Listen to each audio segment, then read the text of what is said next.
దేవునికి స్తోత్రం. హల్లెలూయా. ఒక సంవత్సరం ప్రణాళికతో అనుదిన బైబిల్ పఠనము.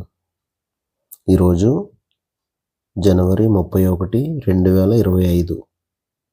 ఈరోజు కొరకు ఏర్పాటు చేయబడిన బైబిల్ వాక్య భాగాలు నిర్గమాకాండము 25, 26 అధ్యాయాలు మరియు కొత్త నిబంధన మత్తయి సువార్త 21వ అధ్యాయము 1 నుండి 22 వచనాలు. మొదటిగా నిర్గమాకాండము 25వ అధ్యాయము.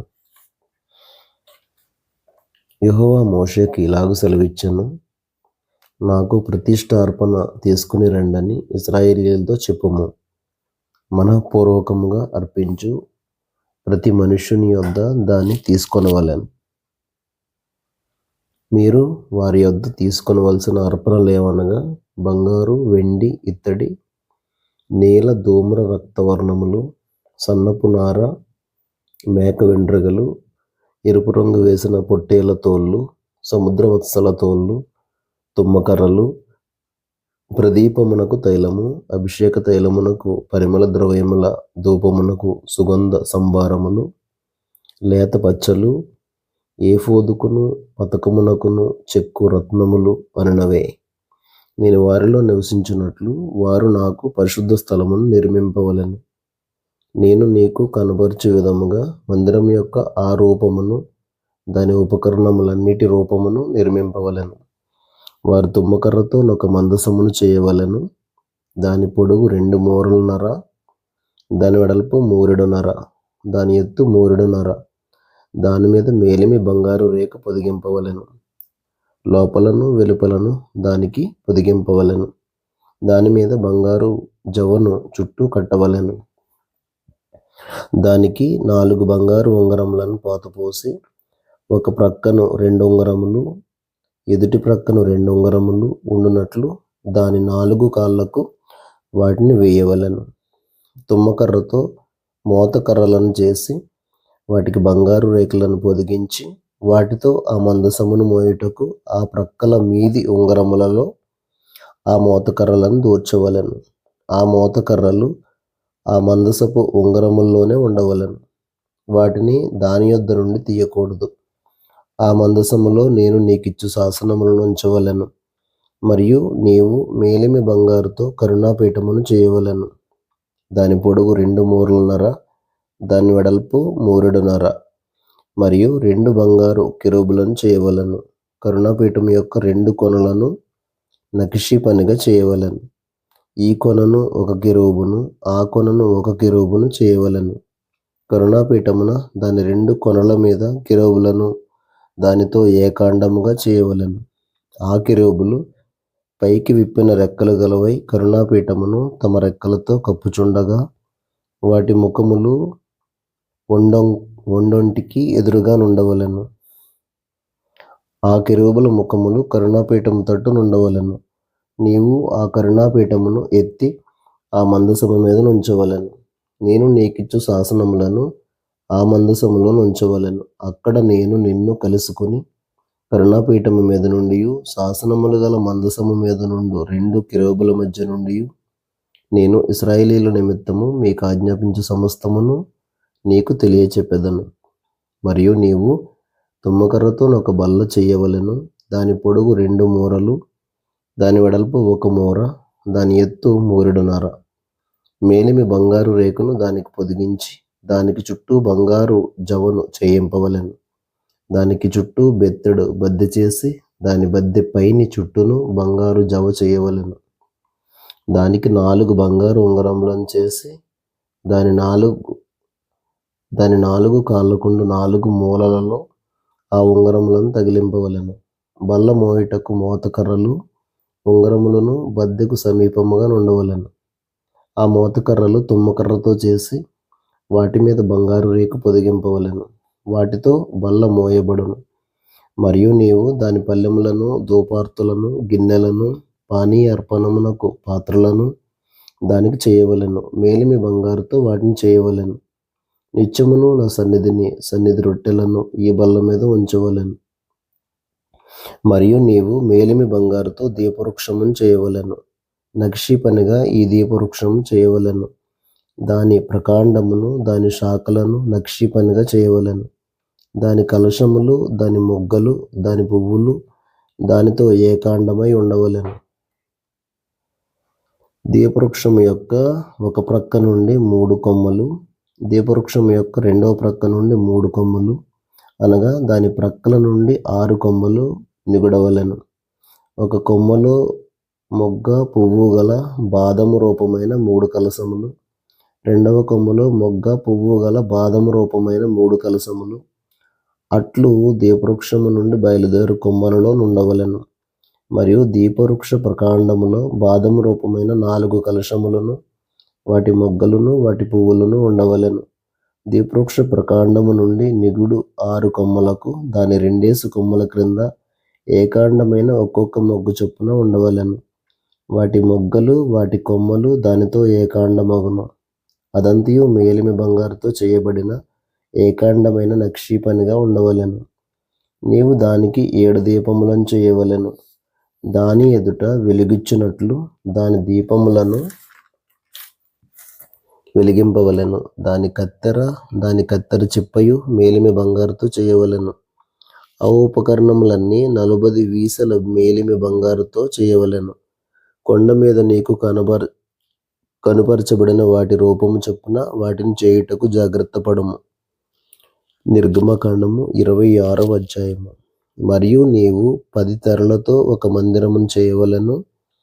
నీల ధూమ్ర రక్తవర్ణములు గల పేనిన సన్నపు నారతో వాటిని చిత్రకారుని పని అయిన కెరూబులు గల వాటినిగా చేయవలెను. ప్రతి తెర పొడుగు 28 మూరలు, ప్రతి తెర వెడల్పు 4 మూరలు. ఆ తెరలన్నిటికీ ఒకటే కొలత. 5 తెరలను ఒకదానితో ఒకటి కూర్పవలెను. మిగిలిన 5 తెరలను ఒకదానితో ఒకటి కూర్పవలెను. తెరల కూర్పు చివరను మొదటి తెర అంచున నీలి నూలుతో కొలుకులను చేయవలెను. రెండవ కూర్పు నందలి వెలుపలి తెర చివరను అట్లు చేయవలెను. ఒక తెరలో 50 కొలుకులను చేసి ఆ కొలుకులు ఒకదానినొకటి తగులుకున్నట్లు ఆ రెండవ కూర్పు నందలి తెర అంచున 50 కొలుకులను చేయవలెను. మరియు 50 బంగారు గుండీలను చేసి ఆ గుండీల చేత ఆ తెరలను ఒకదానితో ఒకటి కూర్పవలెను. అది ఒకటే మందిరమగును. మరియు మందిరము పైని గుడారముగా మేక వెంట్రుకలతో తెరలు చేయవలెను. 11 తెరలను చేయవలెను. ప్రతి తెర పొడుగు 30 మూరలు, వెడల్పు 4 మూరలు. 11 తెరల కొలత ఒక్కటే. 5 తెరలను ఒకటిగాను 6 తెరలను ఒకటిగాను ఒకదానికొకటి కూర్పవలెను. 6వ తెరను గుడారపు ఎదుటి భాగమున మడవవలెను. తెరల కూర్పునకు వెలుపలనున్న తెర అంచున 50 కొలుకులను, రెండవ కూర్పు నందలి తెర అంచున 50 కొలుకులను చేయవలెను. మరియు 50 ఇత్తడి గుండీలను చేసి ఒకటే గుడారమగునట్లు ఆ గుండీలను ఆ కొలుకులకు తగిలించి దాని కూర్పవలెను. ఆ గుడారపు తెరలలో మిగిలి వ్రేలాడు భాగము అనగా మిగిలిన సగము తెర మందిరము వెనుక ప్రక్క మీద వ్రేలాడవలెను.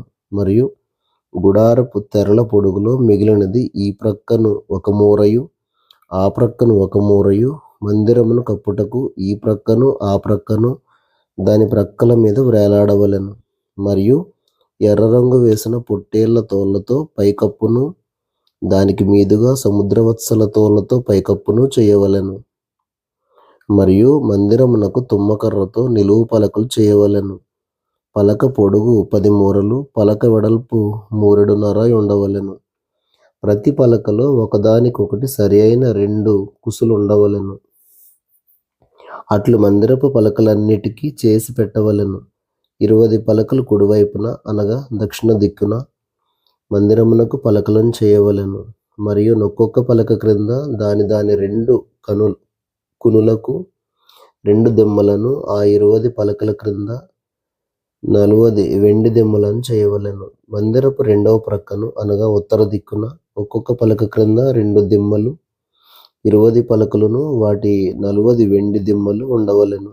పడమటి తట్టు మందిరం యొక్క వెనుక ప్రక్కకు 6 పలకలను చేయవలెను. మరియు ఆ వెనుక ప్రక్కను మందిరం యొక్క మూలలకు 2 పలకలను చేయవలెను.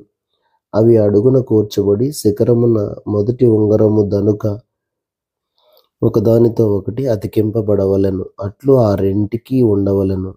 అవి 2 మూలలకుండును. పలకలు 8, వాటి వెండి దిమ్మలు 16. ఒక్కొక్క పలక క్రింద 2 దిమ్మలుండవలెను.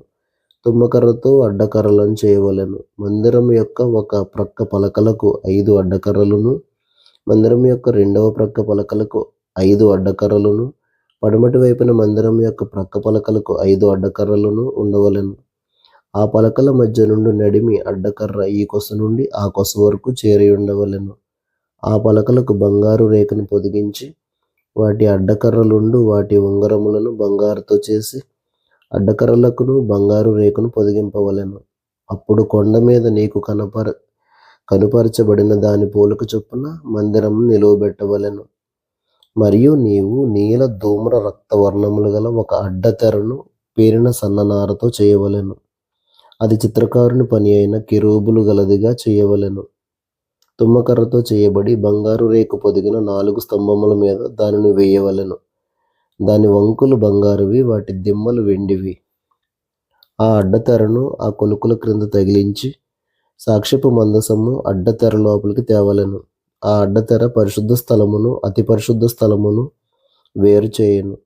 అతి పరిశుద్ధ స్థలములో సాక్ష్యపు మందసము మీద కరుణాపీఠం నుంచవలెను. అడ్డతెర వెలుపల బల్లను, ఆ బల్ల ఎదుట దక్షిణపు వైపునున్న మందిరం యొక్క ఉత్తర దిక్కున దీపవృక్షమును ఉంచవలెను. మరియు నీల ధూమ్ర రక్తవర్ణములు గల పేనిన సన్ననారతో చిత్రకారుని పని అయిన తెరను గుడారపు ద్వారమునకు చేయవలెను. ఆ తెరకు 5 స్తంభములను తుమ్మకర్రతో చేసి వాటికి బంగారు రేకు పొదిగింపవలెను.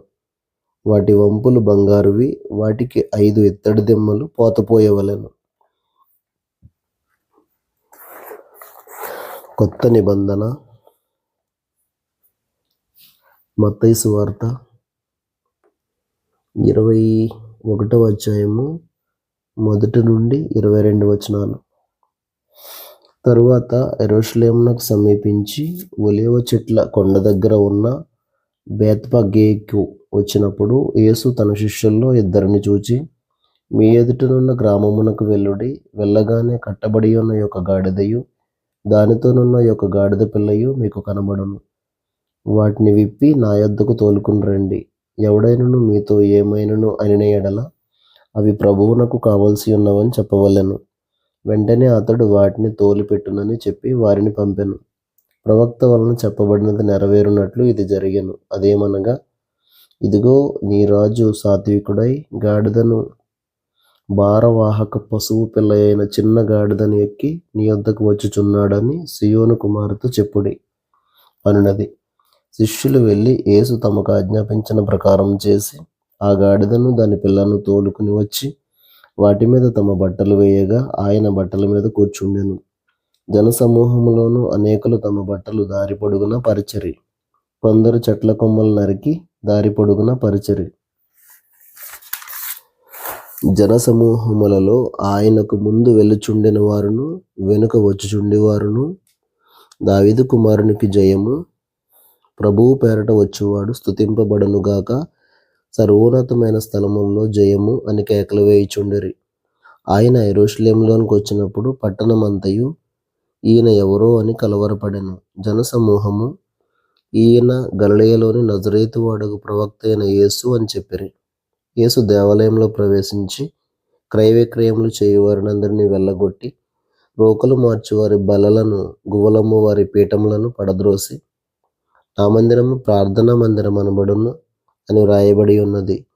అయితే మీరు దానిని దొంగల గుహగా చేసెడివారు అనెను. గుడ్డివారును కుంటివారును దేవాలయంలో ఆయన యొద్దకు రాగా ఆయన వారిని స్వస్థపరిచెను. కాగా ప్రధాన యాజకులను శాస్త్రులను ఆయన చేసిన వింతలను, దావీదు కుమారునికి జయము అని దేవాలయంలో కేకలు వేయుచున్న చిన్నపిల్లలను చూచి కోపంతో మండిపడి,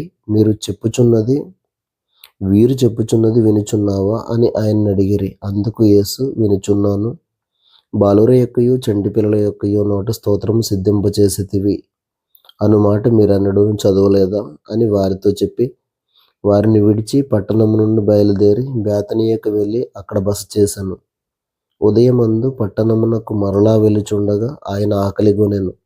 అప్పుడు త్రోవ ప్రక్కన ఉన్న ఉన్న ఒక అంజూరపు చెట్టును చూచి దాని యొద్దకు రాగా దాని యందు ఆకులు తప్ప మరేమీ కనబడలేదు గనుక దానిని చూచి ఇక మీదట అన్నిటికీ నీవు కాపు కాయకుందువుగాక అని చెప్పాను.